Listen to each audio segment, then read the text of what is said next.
तो इसलिए हमें दिशा ठीक ना मिलने से हम भ्रमित हो गए और परमात्मा से दूर होते चले गए, और परमात्मा से दूर होकर के हम विकारी बन गए।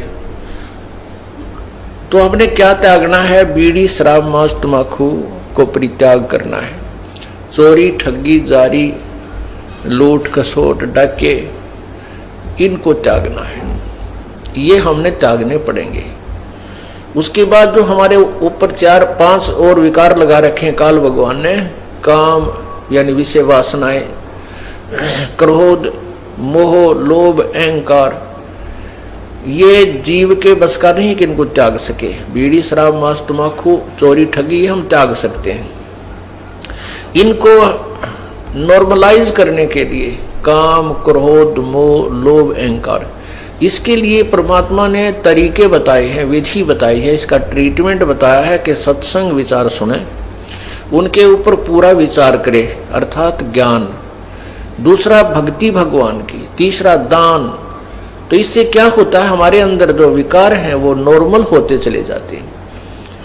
क्रोध भी कम हो जाता है, थोड़ा बहुत होता है तो वो सीमित सा रह जाता है, और पहले ज्यादा हो जाता था। भक्ति करने से इसमें इतना अंतर आता चला जाता है, और धीरे धीरे ये बिल्कुल जरा सा रह जाएगा, थोड़ी सी फूफा रह जाएगी। अब मन को ज्ञान रूपी रस्से से बांध दिया जाता है।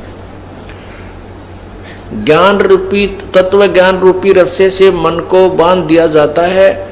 जैसे कोई शरारती पशु है, बैल है, भैंस है, गाय है, उसको टाइट बांध दिया जाता रस्से से, तो वो उससे आगे हानि नहीं पहुंचा सकती। उस रस्से की रेंज में ही वह ऐसे सर सुर मार कर अपनी फूफा कर लेगी, लेकिन हानि नहीं पहुंचा सकता वो पशु।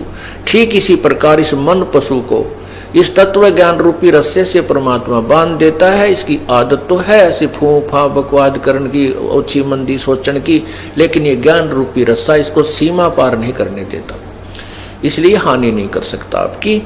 ये सब ये ज्ञान से ही रहेगा। अगर ज्ञान आप नहीं सुनोगे, सत्संग सुनने नहीं आओगे, या घर पे बैठ के सीडी वगैरह कैसे टेका दी नहीं सुनोगे दिन में या दूसरे तीसरे दिन, तो ये मन जो है फिर भारी हो जाएगा, हैवी हो जाएगा आत्मा के ऊपर। आत्मा की खुराक है भगवान की चर्चा, मन की खुराक है संसारिक बातों में लीन रहना, बकवादें करना, राग नहीं सुनना, किसी की निंदा सुनना, और पर कई प्रकार की किसी प्रकार की चटपटी बातें शुरू कर दे, बड़ा प्रसन्न होकर सुनता है।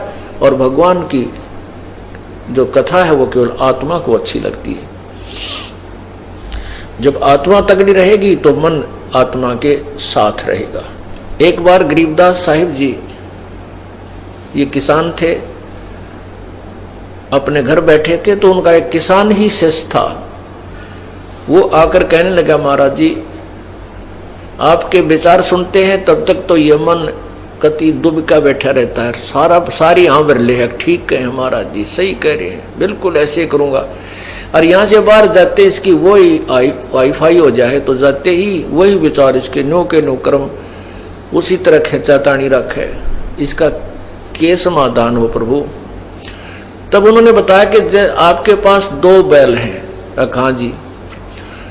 एक बैल दूसरे को मारता है, चारा भी नहीं चरने देता है। तो वो कहता है, किसान बिल्कुल सही कह रहे हो जी, तो आप क्या करते हो दूसरे बैल को चारा चराने के लिए? तो कहता जी जैसे खेत में हम ले जाते हैं, एक टोकरे में इकट्ठा ही चारा चराना होता है, तो मैं डंडा लेकर बैठ जाता हूँ और या उसको करड़ा बांध देता हूँ टाइट, जो फूफा गणी करे दूसरे को खाने नहीं देता, तो उसको इतना टाइट बांध देता हूँ उसका मुंह उस टोकरे तक पहुंचता है और दूसरा आराम से खा लेता है। तो इसलिए परमात्मा कहते हैं ये मन और आत्मा 2 इकट्ठे जोड़ रखे हैं इस काल भगवान ने। ये 2 बैल है।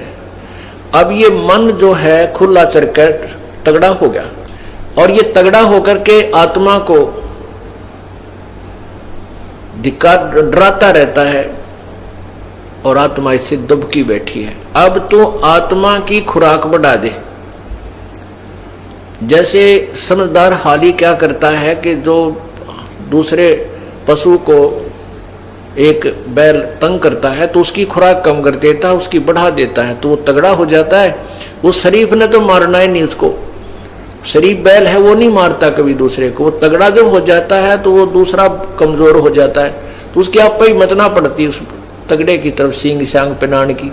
तो इसी प्रकार परमात्मा कहते हैं कि जब तुम आत्मा की खुराक बढ़ा दोगे या मजबूत हो जाएगी, तगड़ी हो जाएगी, फिर ये मन इसके अनुकूल होने लग जाएगा। मन इसको आत्मा इसको घसीट लेगी, अपने साथ घसीटती रहेगी और अन्य मार्ग पर नहीं जाने देगी। अभी ये आत्मा को घसीट ले जाता है, अपनी मर्जी चलाता है। इसलिए पुण्यात्माओं, सत्संग में आने से ज्ञान होता अपने को कि हमने क्या करना चाहिए।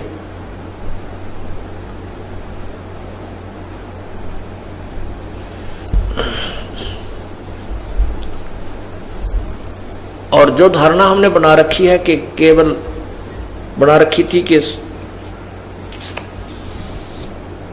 मोक्ष तो वही प्राप्त करते हैं जो घर त्याग जाते हैं, ऐसा कुछ नहीं है।